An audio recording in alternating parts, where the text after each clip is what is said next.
Hey everybody, it's Mike Frieder here with On-Call Compliance Solutions, and I'm back with another compliance tip of the week. Today we're talking about DFARS, NIST SP 800-171, and CMMC. Have you seen the cost of CMMC? OMG! This is the worst!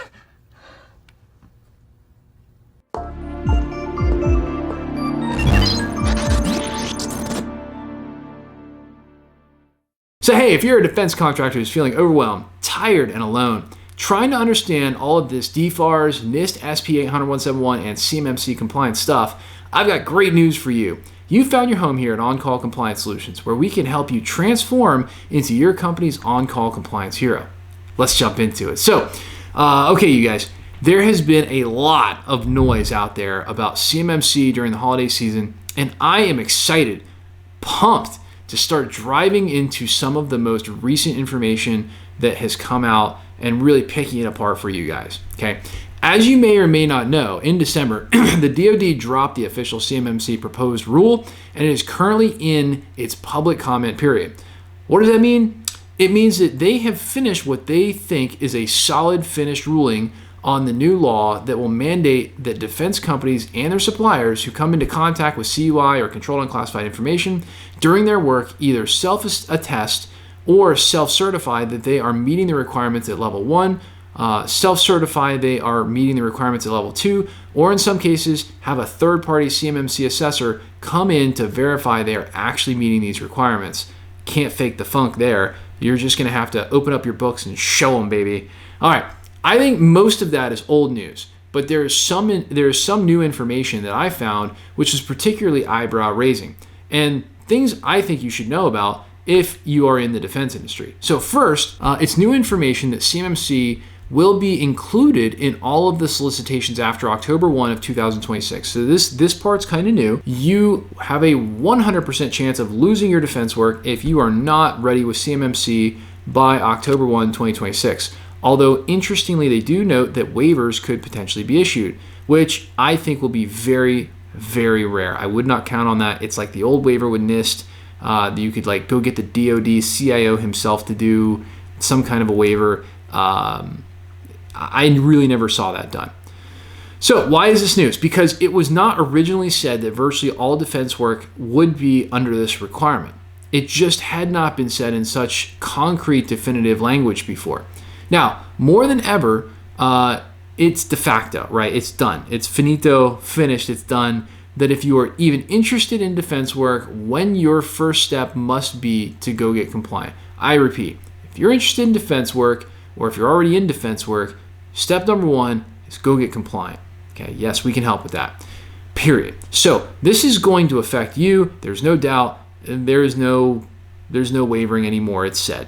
The next thing they go on to say is that DoD did not consider the cost for implementing the requirements in CMMC 1 and 2 levels because defense contractors are already required by law to comply with this. Therefore, it's not new.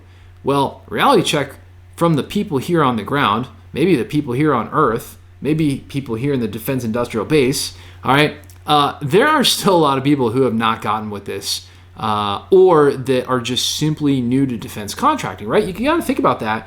If this is your first defense contract win, guess what? It's all new. I honestly disagree with this angle from the DoD, but I guess it makes their projected costs look lower, right? I get it, man. It's all paperwork, right? You gotta have the lowest projected costs. Yeah, okay, fine. Technicality. I have lots of technicalities, like I use when trying to explain things like golf to my wife. Yeah, sure, honey, it doesn't cost that much. So I guess it works for the DoD just the same. I mean, whatever. For a level 1 CMMC certification, the estimated cost that they're saying will be $6,000 for a small entity or about $4,000 for a large entity. So I don't know about you, but that has my head scratching a bit. Is it a typo or something else going on? Why would it be cheaper for a larger company than a smaller company? And I mean, shouldn't that be maybe not the case? Maybe the large companies should pay more? Well, look, there's no formal explanation given, so like everything else on the internet, I'm just going to make up the answer to this, and realistically, I'm probably right because, well, we understand the realities here. Smaller companies are going to use outside consultants like us, And larger companies are going to handle this internally because they have the resources already on staff. Therefore, it's just really down to time and expenses, right? So now, when we get to level 2, totally different story, you guys. And let's be honest, level 2 is really kind of the only thing that matters, right? Because that's what's required for defense work. So for smaller companies, get this, they are estimating the cost to be over $37,000 and nearly $49,000 for larger entities every 3 years. Okay, that's just for the self-assessment, by the way. That's it. Like not even kidding. That's self-assessment, by the way. I think they are dead on. It costs money, right? Like, I mean, I think that's a dead on figure, $37,000 to $50,000 for your typical entity. Now, things really get spicy when it comes to having the third-party assessment come in. Like $105,000 for small entities. That's a big number. That's a lot of overhead, okay? I don't know what they consider to be a small entity, but it's probably not really all that big. And around $118,000 for larger entities with the assessment done by the Certified Third-Party Assessing Organization, or C3PAO. Or, I don't know, maybe Darth Vader. Or, I don't know, maybe we should start calling them Darth Balance Sheet Invader, because holy galactic pricing, Batman. Is it really going to cost $100,000 for a certified third-party assessment? And you're going to make all 400,000 companies in the defense industrial base go through this? By the way, I did see some numbers, and it's not, we'll call this one informal, right? We'll call this mic talk, okay? I saw some numbers that were talking about the percentage of third-party assessed companies. And in the first year, that percentage is not, tremendously high. But what they're saying is that after 2026, so starting in 2026, they're saying that the vast majority of defense work is going to require a third-party assessment. I'm just going to level with you. One, hang on, man. That's all I can tell you. You're going to have to pay some money. Two, I will tell you that I think that's a very lofty goal. I think they do not have enough assessors. I don't think they have enough certified third-party assessors. Hey, you know what? I just don't think there's enough actual resources to really make this come true. But one thing I do know is it will eventually come true because they are pushing this thing hard. It's so critical to national security that it's going to happen. But the one thing that is striking to me is they went to all this effort to talk about how it'd be bifurcated. Some people would get an assessment by a third party. Some people would be able to self-assess at level 2. They're now really saying that the majority, 70, 80, 90%, and again, don't quote me on the numbers, but a large majority of people involved in defense work are going to go through that third-party audit.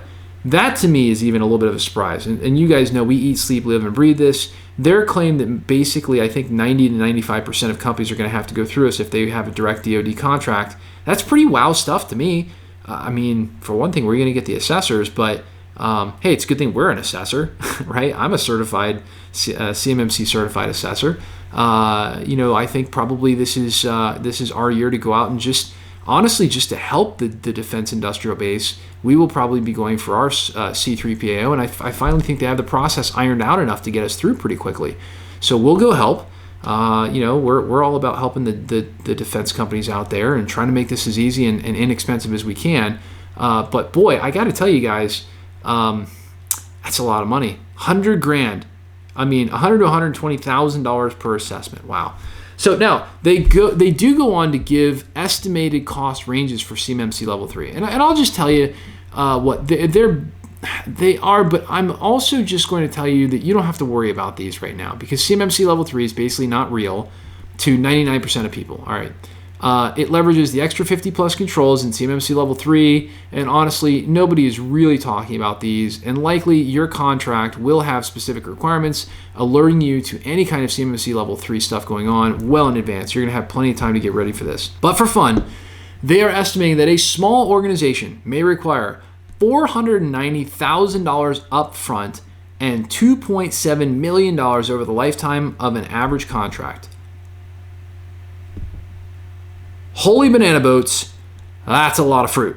And that's just for a small business. I'm trying to wrap my head around, look, we got a decent sized business. It's not huge. I don't even know, I wouldn't spend that money. I think that's probably a little bit of a pie in the sky number. So it's really hard to take these things seriously. especially because it's not required. I mean, it'll be a long time. Now, just to have some more fun, for larger organizations, they're talking about a $4.1 million lift and $21.1 million respectively for the lifetime of the contract. I don't know who they're talking to, like maybe if you're some big mega company, but I know who's watching this channel, and there are some big companies watching, but I know there's a lot more small to mid-sized companies. And by the way, we love them all right? No big deal. We have multiple companies with over 60,000 employees that we take care of. No sweat. We can handle it. We've got the size, scale, and talent to do it. But, look, average clients being a couple hundred employees, or even, we take care of the little guys too. We have that micro program. It's so awesome. It's the world's most cost-effective way to get compliant. Even if you're a one-person business, we can help there too. Again, these requirements are expected to only apply to a small subset of defense industry, but still it does give us a glimpse into the real cost to secure companies. I do have to tell you this, it does take money to employ proper security. So good solid wake-up call there. If you're maybe an executive who's been wondering why does my IT department keep making funding requests around cybersecurity, hey, there's a clue, all right? It's expensive. So, as this is in the public comment window, there are sure to be some public comments given what the cost is. I mean, I almost don't really know, why would they put the CMMC level 3 stuff in there? Like, how about we just focus on CMMC level 1 and 2 that are actually useful right now, and just, I don't know, make separate contractual requirements if it's such a small subset for the level 3 stuff. I would love to see them really take that idea and run with it, because I think it'd be a much better way, and it would be way smoother to get this thing through without level 3. Let's just get 1 and 2 started. That's where the utility is. And then let's focus on level 3 once we've succeeded on level 2 and 1. Anyway, that's my opinion, and I'm a guy on YouTube. I run a huge consulting company, and I do not work for the DoD, and they don't ask my opinion, I can tell you that. So, hey, as an example, Eric Fanning, President and CEO of the Aerospace Industries Association, said in a statement, burdensome regulation has long been a hurdle, particularly for small and medium-sized businesses that contribute to the defense industrial base. It's critical for defense companies to have the tools and the standards to keep our nation's sensitive unclassified material secure while not deterring companies from contributing to the defense industrial base. I don't know about you, but if I'm like a 5, 10, 20 person company, 110 grand just to get started, that's probably going to deter me. All right. He really makes a terrific point. I agree with him. But at the end of the day, the rules are the rules, and we're going to have to get with it. So where does on-call compliance fit in here? Well, I'll tell you a few things. Number one, first off, our mission has always been to take these information security requirements and make them affordable to comply with and easy to deal with. That's what we do. That's why people love us, okay? Hundreds and hundreds and hundreds of defense contractors supported later, and we are doing just that. Becoming the very best value in the industry for efficient and effective guidance, navigating compliance, and securing more defense work, that's what we do. We take it a step further by teaching our clients how to use compliance as their secret weapon to win more defense work with higher profit margins, and even sometimes get reimbursed for these expenses during negotiations, which I love helping our clients do. Huge win, and it's why we're basically the defense industry champion, turning mild-mannered defense contractors just like you into compliance heroes for their company, okay? Literally, we'll show you how to do all this stuff when we come on. So if you want to pay less than these benchmarks, hit us in the comments below for links to reach out to us, self-schedule time with one of our compliance engineers for free. Like, even if you've just got some basic compliance questions, you're trying to figure out what's going on, I'll give you free access to one of our certified CMMC experts, free. Hey, if it's just a question or two you have, we're happy to answer it. No charge, no nothing. If we can help you more than that, we'll talk about it. No big deal. And otherwise, just get this whole thing solved, so you can focus on your day job, right? You do have another job besides getting the company compliant, right? Hey, at On Call, we take defense contractors who have had this DFARS, NIST, CMMC, and ITAR and EAR information security compliance stuff dropped into their laps like a seagull on a sunny day, and we teach you how to level up and be a proper on-call compliance hero for your company, eliminating gaps, gray areas, and getting this solved, all while showing you how to leverage compliance as your secret weapon to land more defense work with higher profit margins. Now that's what becoming an on-call compliance hero can do for you. If you're looking for more help getting compliant, Our compliance experts are always on call for you. Visit CMMCComplianceSecrets.com, baby. That's right, CMMCComplianceSecrets.com. Or check out the description below for links to get help right now. If you love the content we're putting out there for you, help us out with a big thumbs up on that like button, and even better, smash that subscribe button. Guys, we have had unbelievable subscriber growth. Thank you, thank you, thank you. If you're not a subscriber, smash that subscribe button. It's free, it's easy, and you know what? It really helps us out a lot. And then you get the latest compliance content as soon as our compliance nerds roll it out. Until next compliance tip, my friends, stay safe and secure out there, and hit us in the comments below to let us know what you'd like to know more about when it comes to information security and compliance. I'll see you on the next one.